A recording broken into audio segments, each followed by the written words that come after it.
Hayden Weeks, Warren Sharp, John Daigle here, back to talk about the Sunday games, two important games, and one in particular I'm very excited with as they kick off here, the Browns against the returning from the bye week Chiefs. And Hayden, we know that this Chiefs team now coming in healthy, the Browns getting a few important pieces back that we'll go into in a second here, but what do you make of this game in particular? Yeah, so I'm looking at the offensive lines on both sides. For the Chiefs, they're starting four guys that were either UDFAs or seventh rounders, and then their one first round pick was a first round pick in 2012. So you haven't really seen the Chiefs be able to run block at all, and that's why they haven't been able to run anything successfully on goal line carries except for these jet sweeps. But I think this game just simply comes down to, could the Browns run the ball against the Chiefs? The Chiefs typically invite the run. I'm not sure that the Chiefs are going to be so willing to run or allow Nick Chubb just to get going at all. So I just don't have much faith in Baker Mayfield creating himself if they're down a score or two going into the second half of this game. So it just comes down to Nick Chubb running against the Chiefs and going from there. Very interested to get your take as a whole on this, Warren, because you've been very adamant on social media about Coach of the Year candidate Kevin Stefanski not only winning that award, but now returning in the divisional round. Denzel Ward returning, Joel Bitonio returning. So do you see this offense perhaps matching the Chiefs point for point, or maybe even stopping them in this game? I think the Browns offense is excellent position here to have some success. They want to be able to run the ball and open up the play action game. And those are two things that the Chiefs defense has struggled against. The Chiefs defense has played the number one easiest schedule of opposing run offenses on the season, and yet they rank 29th against the run.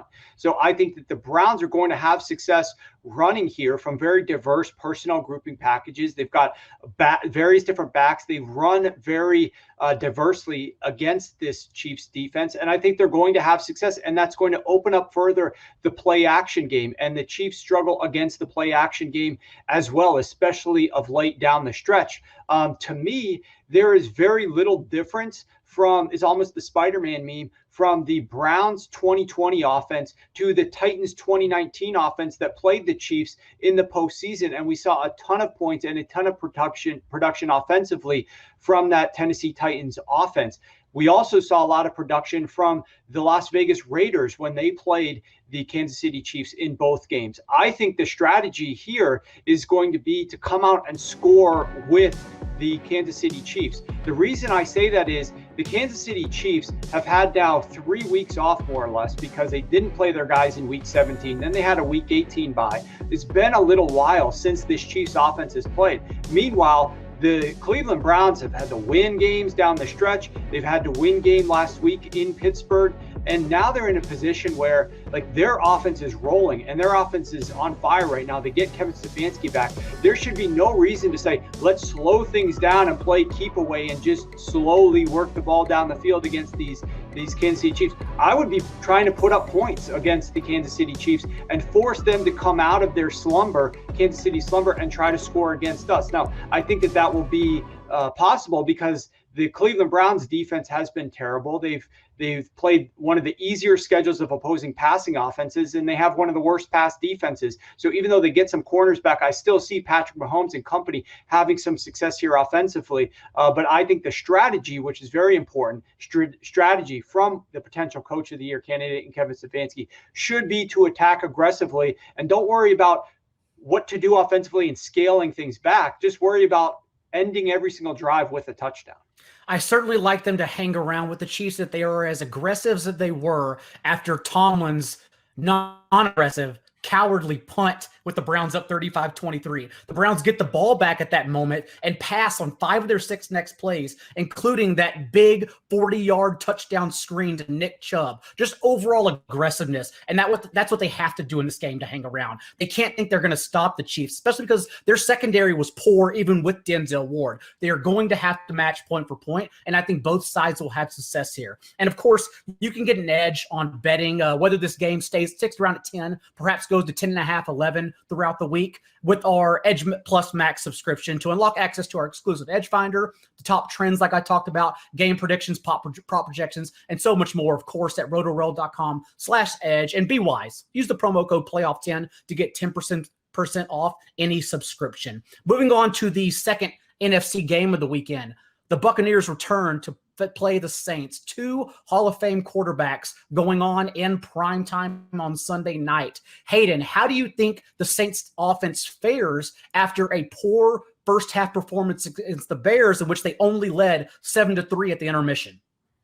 Yeah, the Saints are still trying to figure things out, and I want to give him a little bit of slack just because of his first game back for Michael Thomas. Alvin Kamara wasn't at practice. They handled business, and they weren't really pushing the ball either. It seemed like they knew that they were going to win. To me, the matchup is on the other side of the ball because the Buccaneers on defense, they played a lot of cover 3 against the Saints in that Week 9 matchup where the Saints went nuclear. You can't play zone defense against Drew Brees and Sean Payton. They're way too smart, and you can't let Drew Brees sit in the pocket. So I'm guessing that the Buccaneers are going to play a lot of more press man coverage, be a lot more aggressive, send more blitzes at Drew Brees, because Drew Brees against the blitz has been not nearly as good as he has been against zone coverage. So that's kind of the one angle I'm looking at. I'm really willing to throw away that Week 9 matchup because they got rolled, and I think that was a horrible coaching decision by the Bucs against the Saints. So I think a more aggressive defense this time around will probably keep this game a lot closer. We talked about it last week, Warren, the Brady bedtime narrative. More intelligently put, the Brady circadian rhythm narrative. And he responded. He was glorious against Washington and that pass rush. Do you see that happening again this week, or do you think the Saints present a totally unique and different challenge? I think they present a very unique challenge. I think the main point for that Washington defense was, how are we going to get pressure with our down linemen? Because I think Washington's secondary was vulnerable. It's been vulnerable all season, particularly in the first half, to some explosive passes and give up more chunk gains, both in the air and on the ground. They button things up later on in the game typically. But we saw Tom Brady have a little bit of success there. The one thing that I took away from that game was, unlike weeks 15, 16, and 17, where the Tampa Bay Buccaneers, Byron Leftwich, Bruce Arians came out and said, Tom Brady, on first downs, you're going to be passing the football. They were passing the ball at a 68% clip down the stretch after being very run heavy earlier on in the season. They actually reverted a little bit more back to the run. And I don't know if that was because they were scared of the pass rush or what, but the way that Tampa really won that game was Brady was stellar on third downs in particular. They didn't really pass the ball very much on first downs. And I'm a little bit worried because the run game for Tampa was very good in that game against Washington. I don't know how good the run game is going to be against the Saints. And if they're not getting efficiency out of that run game on first downs, and they're still sticking with a relatively high run rate on first down, it's going to set up Tom Brady in very difficult situations on third down. And I just don't know if the second week in a row he's going to see that same level of success. So I still would be a little bit more aggressive in entrusting Tom Brady with the football to pass the ball down the field on first downs early in this game. But definitely the Saints present a very difficult challenge. Hayden spoke to some of the coverages that they were using, and I think it's going to be a battle here. We've got groups on both sides of this game battling out which one likes the Saints versus the Bucs. We've seen the line drop down to the Saints only laying 3 points at this moment. I really don't love the third meeting of the season at this point in the playoffs or later. I would save that for the wild card round. It just kind of stinks getting this type of game, but it's certainly going to be compelling to try to understand. I think if you like the Bucs, you have to think one of two things. Either Drew Brees is cooked, he's not going to be good, he's not going to have a lot of production in this game, or you have to think that Bruce Arians and Byron Leftwich are coming up with different strategies that Tom Brady is going to be able to utilize here, pass the ball more, different ways to attack this defense. They are using more motion, pre-snap, post-snap motion here. So I think you're hoping and banking on one of those things occurring.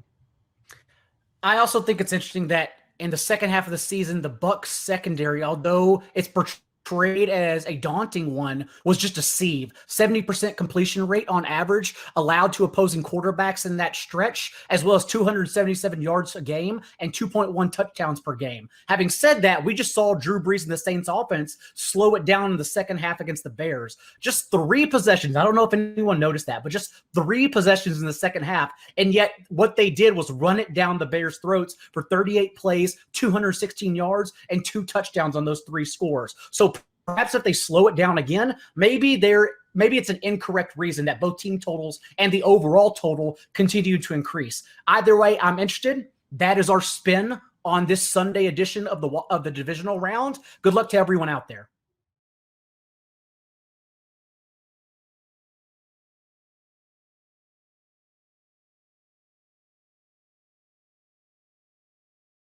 Hi, I'm Mike Tirico, and thanks for watching.